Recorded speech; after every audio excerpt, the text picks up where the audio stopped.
Hello guys, welcome back to my channel. So guys, आज मैं आपके लिए लेके आया हूं ब्यूटी न्यू वीक के एपिसोड 11 के एक्सप्लेनेशन। सो एपिसोड के स्टार्टिंग में दिखाया जाता है कि यहाँ पे फाई को ना असल में कंटेंट क्रिएटर का एक अवार्ड मिला था और उसे लेके ना वो काफी खुश हो रही थी और सब लोग को ऑनलाइन बता भी रही थी। वही सभी लोग को तो ऐसा लग रहा था कि फाई ना काफी ज्यादा अच्छी है, कि वो ना अपनी सारी चीजें अपनी फैन के साथ शेयर करती है और इसी वजह से ना यहाँ पे सभी लोग तो उसकी तारीफ भी करने लग गए थे, क्योंकि वो ना काफी ज्यादा स्वीटली एक्ट कर रही थी और इसी वजह से सब लोग को ये भी लग रहा था कि वो ना काफी ज्यादा अच्छी और जेन्युइन पर्सन है। और वही यहाँ पे ये सारी चीजें ना लियो भी देख रही थी फाई को ऑनलाइन, और साथ ही में ना उसे मिस लिंडा की कही हुई बात भी याद आती है कि कोई भी इंसान ना इस दुनिया में परफेक्ट नहीं होता, सबके अंदर ना कोई खराबी होती ही है। क्या पता जिसकी नजर में कि तुम परफेक्ट हो वो भी तुम्हारी तरह का एक नॉर्मल ही पर्सन हो। पर फिर भी यहाँ पे वो तो सोच रही थी कि नहीं, ऐसा नहीं हो सकता, क्योंकि फाई ना काफी ज्यादा अच्छी है और काफी ज्यादा डाउन टू अर्थ गर्ल है, कि वो ना अपनी बुरी साइड ना कभी किसी को दिखाती ही नहीं। और वही इधर जब कॉलेज में ना ये दोनों साथ में बैठे हुए थे तो यहाँ पे उनके प्रोफेसर चाहते थे कि ये दोनों ना असल में इनके कॉलेज को रिप्रेजेंट करे। ये बात सुन के यहाँ पे सभी लोग तो काफी ज्यादा खुश हो रहे थे और साथ ही में ना यहाँ पे फाई तो सबकी नजर में एक आइडल जैसी थी। और वही उस समय यहाँ पे गाय ना क्लासरूम में मौजूद नहीं था। फिर ब्रेक के दौरान ना यहाँ पे फाई ना अपने दोस्तों के पास आके उन लोगों को बता रहे थे कि गाय ना मेरे साथ स्कूल को रिप्रेजेंट करने के लिए मान गया है, या शायद फिर वो झूठ कह रही थी, क्योंकि सभी लोगों को तो ऐसा लग रहा था कि फाई ना काफी ज्यादा रिच बैकग्राउंड से आती है। और ऐसा सब लोग को इसलिए लग रहा था क्योंकि एक बार ना एक लड़के ने इसे घर तक लिफ्ट दी थी और उस लड़के ने ना इसे ना एक बहुत ही बड़ी पॉश बिल्डिंग में छोड़ा था, और इसी वजह से सब लोगों में ये बात फैल गई थी कि वो ना काफी ज्यादा रिच है। फिर तभी ना यहाँ पे कुछ देर बाद उनके पास एना आ जाती है और वो कह रही थी कि तुम जैसा दिखावा करते हो ना वैसा कुछ भी नहीं है, तुम सब लोग को तो ऐसा दिखाती हो कि तुम काफी अमीर हो, लेकिन ऐसा नहीं है, क्योंकि मैंने ना तुम्हें एक ऐसे जगह पे देखा था जो कि एक स्लम एरिया है। पहले तो मुझे लगा था कि शायद वो तुम नहीं हो, जब मैंने तुम्हें आवाज दिया था ना तो तुम पीछे मुड़ के भी देखा था तुमने, पर मुझे तो तभी भी ये नहीं समझ आ रहा था कि तुम वहाँ पे कर क्या रही थी। और तो और जब मैंने तुमसे वहाँ बात करने की कोशिश भी की लेकिन तुमने तो मुझे इग्नोर कर दिया था उस समय। तो क्या तुम सच में वाकई में रिच हो या फिर दिखावा कर रही हो? और साथ ही में हमें यहाँ पे फाई के बारे में कुछ बताया जाता है, क्योंकि यहाँ पे फाई ने अपने रूम को ऐसा डेकोरेट किया था जैसे कि वो ना काफी ज्यादा रिच लगे, लेकिन जबकि ऐसा नहीं था। वो सिर्फ अकेला कमरा था जो कि इतना सजा धजा था, लेकिन उसका बाकी घर ना पूरा मैस था।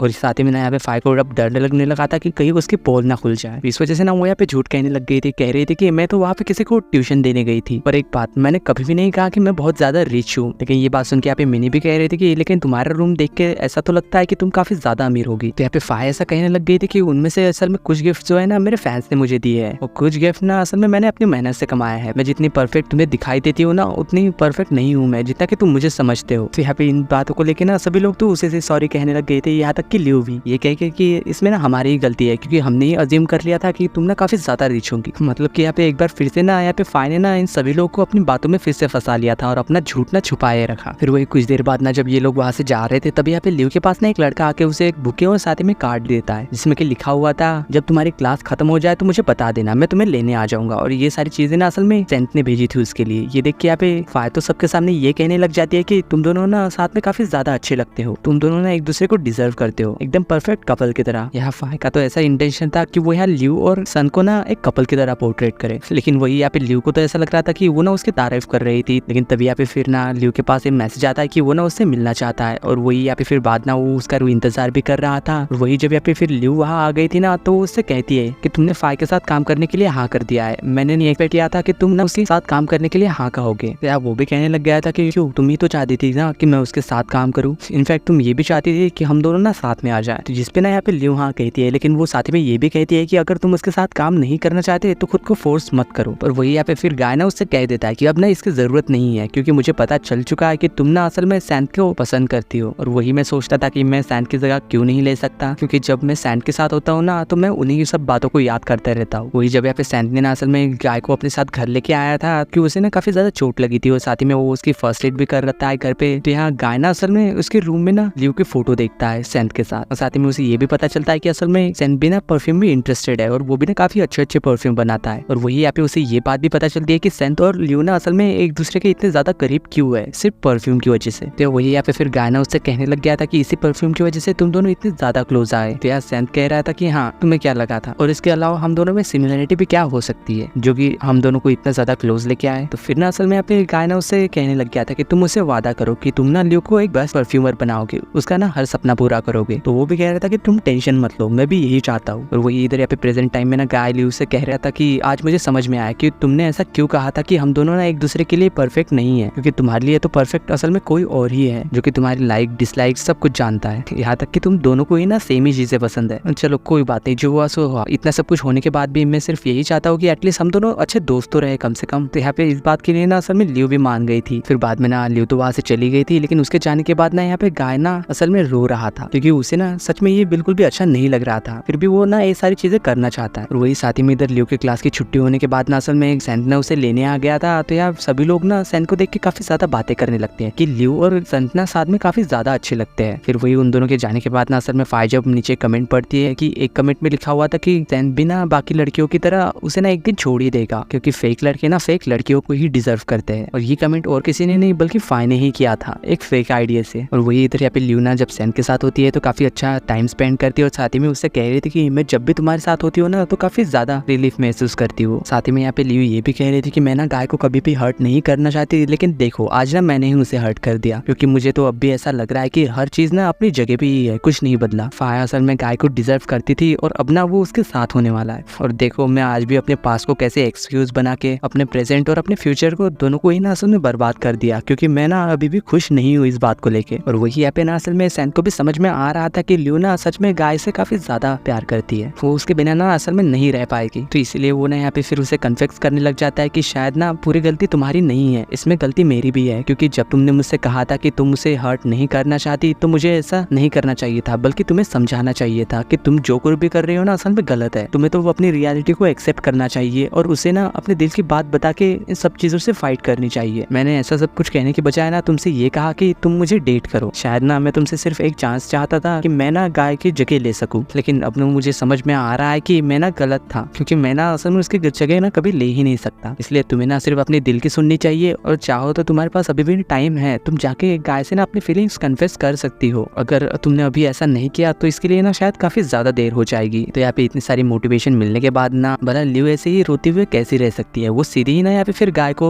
ढूंढने के लिए उसके घर जाती है, लेकिन वो यहाँ पे घर पे तो था ही नहीं, इसलिए वो ना फिर यहाँ पे उसे कॉल करने की भी कोशिश करती है। उसका कॉल भी नहीं लग रहा था, तो फिर ना वो यहाँ पे एन को भी कॉल करती है और उससे पूछ रही थी कि गाय कहाँ है, लेकिन ये तो उसे भी नहीं पता था कि गाय है कहाँ असल में। उसने यहाँ पे गाय को हर जगह ढूंढ लिया था, लेकिन वो कहीं भी नहीं था। लेकिन जब वो यहाँ पे थक हार के जब एक जगह बैठ गई थी ना, तो यहाँ उसे ना फिर मिस लिंडा का कॉल आ जाता है, जो कि उससे कह रहे थे कि मुझे ना तुमसे बात करनी है, क्या तुम कुछ देर के लिए मेरे घर आ सकती हो। तो वही जब हमें यहाँ पे दिखाया जाता है कि असल में गाय ना मिस लिंडा के घर पे ही था, यानी कि उसकी मॉम के घर पे। वही यहाँ पे उसे देख के ना फिर लियो तो काफी ज्यादा इमोशनल हो गई थी, क्योंकि यहाँ पे गाय ना असल में परफ्यूम बना रहा था लियो के लिए एज अ फ्रेंड देने के लिए एक गिफ्ट। और वही यहाँ पे जब लियो को भी ना जब गाय देखता है तो वो ना काफी ज्यादा सरप्राइज हो गया था, और साथ में पूछ रहा था कि तुम यहाँ क्या कर रही, मुझे तो लगा था कि तुम सेंट के साथ होगी। लियो भी कह रही थी कि हाँ मैं उसके साथ थी, लेकिन अब ना मैं तुम्हारे साथ हूँ। और कह रही थी क्या ये परफ्यूम तुम गेल के लिए बना रहे हो, लेकिन वो तो कह रहा था कि नहीं, ये परफ्यूम ना मैं तुम्हारे लिए बना रहा था, क्योंकि जब ना हम पहली बार दोस्त बने थे तो तुमने मुझे एक परफ्यूम गिफ्ट में दिया था, और इस बार ना मैं तुम्हें देना चाहता हूँ एक दोस्त के तौर पे। लेकिन यहाँ पे फिर लियो तो कहने लग गई थी कि शायद ना मैं तुमसे ये गिफ्ट एक्सेप्ट ही ना। तो यार ये सुन के गाय तो कहने लग गया था कि तुम ऐसा कैसे कह सकती हो, इतनी भी ज्यादा मीन मत बनो, अब क्या फिर से मैंने कुछ गलत कर दिया। तो यहाँ पे लियो से कह रही थी कि मेरा कहने का मतलब ये है कि मैं तुम्हारे साथ तुम्हारे सिर्फ दोस्त बन के नहीं रहना चाहती, मैं तुम्हारी गर्लफ्रेंड बनना चाहती हूँ। तो जैसे ही यहाँ पे गाय ना ये सब सुनता है तो उसे ना अपने कानों पे तो बिल्कुल भी यकीन नहीं हो रहा था कि लियो ने ना असल में उसे अभी अभी कन्फेस किया कि वो ना उसकी गर्लफ्रेंड बनना चाहती है। और साथ ही में उससे कह रहे थे कि क्या तुम मुझे माफ कर दोगे। तो यहाँ ये सुन के ना असल में वो तो उसे गला मिलता है, इसका मतलब कि उसने ना उसे एक्सेप्ट कर लिया और इन दोनों के बीच में ना अब सारी चीजें ठीक हो चुकी है। और वही जब हमें यहाँ पे फाई को दिखाया जाता है जो कि अपने कमेंट्स पढ़ रही थी, क्योंकि हर जगह ना ऑनलाइन गाय के और फाई के बारे में हैशटैग चलाए जा रहे थे कि गाय ना असल में सिर्फ फाई को ही डिजर्व करता है, ये दोनों साथ में अच्छे लगते हैं। और साथ ही में ना वो जब यहाँ पे एक कमेंट पढ़ते हैं कि गाय और फाई ना कभी भी एक साथ रिलेशनशिप में नहीं आ सकते, तो यहाँ पे फाई भी असल में उस कमेंट को रिप्लाई कर देती है और कह रही थी कि तुम गलत हो, देखना फाई और गाय ना एक साथ होके ही रहेंगे। और फिर ना वो जब वहां से अपने घर जा रही थी तो असल में उसकी ना कोई छुपके से फोटोज निकाल रहा था। और इसी सीन के साथ ब्यूटी न्यू वीक के एपिसोड 11 की एंडिंग होती है।